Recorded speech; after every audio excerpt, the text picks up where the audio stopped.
Blue is set to be whatever she wants to be. And I think as parents, great parents affirm their children. They don't force their children. They just affirm them to be great and to put the work in to be, whatever. So, the rate at which everyone is suddenly so concerned about Blue Ivy is honestly getting out of hand. Like, what is really going on down at the Carter house? Well, allegedly, Michelle Williams, who experienced the intense, grueling machine of Mathew Knowles' early management firsthand, also fears Blue will never know a normal life, because Beyonce and Jay Z are supposedly following in the very same footsteps. In fact, they are reportedly low-key even worse than Mathew and Michelle is allegedly scared. If this is coming from Auntie Michelle, then we all need to be afraid for Blue Ivy. Okay, I know some of y'all are gonna question how Michelle would know anything happening in that house, considering there has been a running joke online that Michelle is the outsider, compared to the hyper-tight bond between Beyonce and Kelly Rowland, who literally lived together growing up. But what if I told y'all that Michelle is actually just as close to Beyonce as Kelly is, and that the bond runs so deep that Michelle has been an active, supportive fixture in Blue Ivy's life since day one, literally being one of the very first people to visit the hospital when Blue was born. If anybody ever doubted the relationship between the three of us, Google that interview when Kelly says, they watched me give birth. Like, how much more intimate can a person be with you?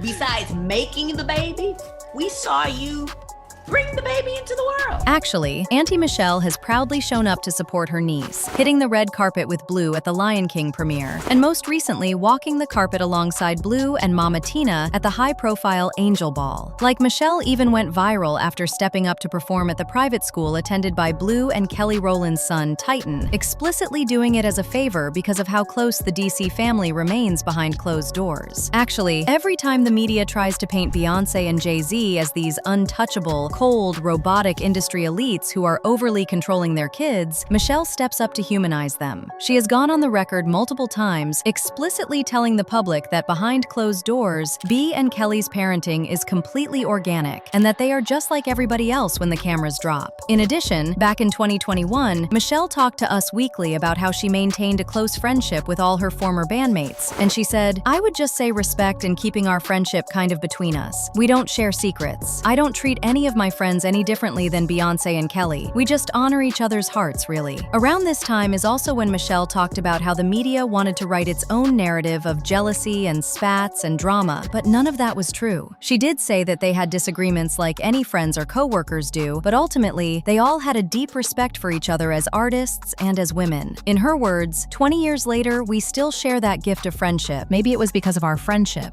maybe it was because of the success, but mostly, it was just our destiny to sing and perform together. Destiny. See what I did there? I know that's true, because it never really felt like work, even though we were investing every minute, every thought, every cell of our being into the group. Our connection is real, and it's brought life to me in some of my darkest moments. And still, even living the absolute dream I was living, with two of the most amazing women as co-workers and best friends, there would be pitch black, dark moments. It may also surprise some of y'all to know that when Jay Z was handling his lawsuit not so long ago, it was reported that Beyonce turned to Michelle to confide in, because the whole situation was becoming unbearable. Apparently, Bey spent days crying, and Michelle allegedly stood by her and prayed with her every day as she considered all of her options. Based on what insiders said, Michelle has always been Beyonce's most spiritual friend, and she is even the one who helped her get through the Beyonce hate train in the early 2000s. She is apparently one of the first people Bey confided in, and they spoke every evening when Jay Z was handling the lawsuit. So this is just to tell you that Michelle is super close to Beyonce, and if someone like her allegedly says she's worried about Blue, honey, it's totally valid, because this is someone who loves Blue fiercely and has no reason to chase clout. Actually, she has every reason to be scared if she thinks that things are not right. But here's why sources are reporting that Michelle could be scared for Blue. See, we all know that Michelle Williams has been incredibly open about her own struggles with severe depression, mental health, and the toxic nature of the entertainment industry. For instance, remember in 2018 2018 when Michelle got engaged and reunited with Beyonce and Kelly Rowland for that legendary, explosive Coachella performance? To the entire world, Michelle looked like she was on top of the world, but she dropped a bombshell saying that the very same year, she was internally in such a dark place that she was actually planning her own funeral. She even said that she voluntarily checked herself into a mental health treatment facility in 2018 because she realized she was getting way too comfortable with those thoughts on unaliving herself. That's when I knew I needed to get more intensive treatment because I was getting a little too comfortable with those thoughts.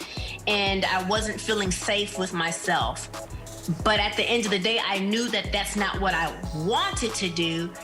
But I was getting way too comfortable with the thoughts. And I think the more you think about something, the more you might actually end up doing it. Y'all realize that Michelle is explicitly describing a world where a person can look flawless, successful, and completely happy on a massive global stage like Coachella while completely dying on the inside. So she knows exactly how easy it is to hide agonizing pain behind a glitzy, high-profile mask. And she knows that just because Blue Ivy looks confident performing in front of 80,000 people on the Renaissance tour, it doesn't mean she isn't carrying a heavy psychological weight. She knows from firsthand trauma that the entertainment industry does not care about a Black girl's mental health. She knows what it's like to have the world screaming your name while you feel completely invisible and empty inside. Now, according to insiders, Michelle is looking at Blue, who literally won a Grammy at age 9, and fears that she is being conditioned to value achievement over baseline human happiness. And let's not forget how for years, the DC fandom forced Michelle to play absolute second, actually third fiddle to Beyonce. And while Beyonce was being positioned as the dazzling center star, Michelle was often subjected to horrific online trolling, all while having to tolerate Mathew Knowles, Blue's grandfather and a tyrant, whose management style was built on extreme discipline and a win-at-all-costs mentality. Actually, when asked what kind of a manager he was, Latavia Roberson said, "Mathew did not mince his words, and it can be tough to take that kind of criticism when you are a little girl. We would try not to let it break us." But Kelly was the sensitive one, and sometimes she would go to her room and cry. In addition, Michelle also said that she was struggling to feel like herself again after leaving the group, and in 2017, she revealed on The Talk that she battled depression, and that she expressed this to her manager, who did not have the best response. She said, "When I disclosed it to our manager at the time, bless his heart, he was like, 'Y'all just signed a multi-million-dollar deal, and you're about to go on tour. What do you have to be depressed about?' So I was like, oh, maybe I'm just tired." Guys, this is literally the same household Blue is growing up in, and based on what I've seen people claim, Michelle is genuinely scared, because she has seen the exhausting rehearsals, the security measures, the impossible isolation of growing up as an international target before you even hit puberty, and what it actually takes to maintain that level of global perfection. Allegedly, she has this deeply protective, valid instinct of an auntie who has survived the monster of fame, knows its dark corners intimately, and is terrified of history repeating itself on someone she's watched grow up since day one. Okay, I know that she hasn't specifically said anything directly, but some insiders are saying that she's one of the people who is secretly genuinely concerned for Blue. Plus, we all know that in Hollywood, where there's smoke, there was definitely fire, and this issue about Blue going through is getting too loud. Well, even if Auntie Michelle hasn't said it herself, do you think there's enough reason for all of us to be scared for Blue? Let me know what you think in the comments section below.